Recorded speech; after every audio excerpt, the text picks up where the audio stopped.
Well, everyone, it's time for us to go and take a look at some of the best small phones that you can basically buy in 2024. Now, these will range between iOS and Android devices, and I would definitely tell you, between all these phones, there's definitely going to be some that I would probably recommend more than the other one. So just keep that in mind. And small can be various ranges. These are going to be mostly brand new devices or, devices that you can possibly buy in the brand new market. Mostly you can buy in the used market as well. The first one being the iPhone 13 mini. This is one of those iPhones that I kind of look at as probably being one of the better devices that you can probably buy at a very small scale. These are very small phones. These, are not that big at all, but they were giving you essentially the same type of capability as that bigger device at the time, which was the iPhone 13. So these aren't really super far behind in terms of value. These aren't super far behind in terms of capability. And I do think this in and of itself is a very, very important thing to keep in mind. So if we're looking at a small phone in general, I would definitely say the best small phone you could probably buy, or one of the best small phones,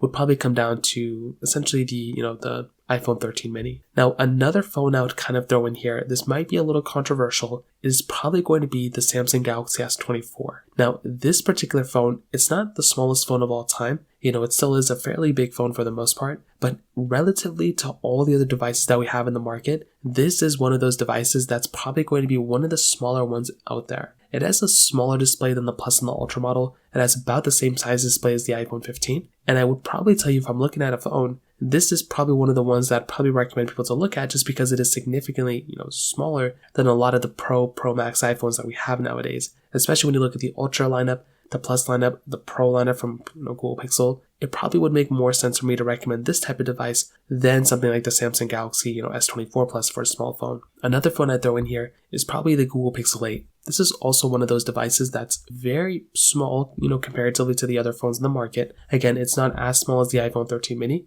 but it is still a very small device that, the average person could go and pick up and still have a very, very decent time with it as well, which is another very important thing to keep in mind. And I think that in and of itself is another super cool thing going on here too. So the last one could be the iPhone 15 if you want to go and just throw the iPhone 15 in here. I didn't want to throw in the 7a, the Pixel 7a or the Pixel 6a. Although those are small phones, I think I'd rather just go and recommend people to buy the Pixel 8, which is just slightly bigger, because that is a significantly better phone with a much longer software support ahead of it, rather than something like this, the Google Pixel 7a in this example. So in terms of that kind of covers it up here. If you have any other thoughts or questions, please let me know in the comment section below. Hit the like button, that will mean so much, but definitely hit that subscribe button. More importantly than everything else, I love every single one of you guys. Hopefully I'll catch you guys in the next video. Peace out till then.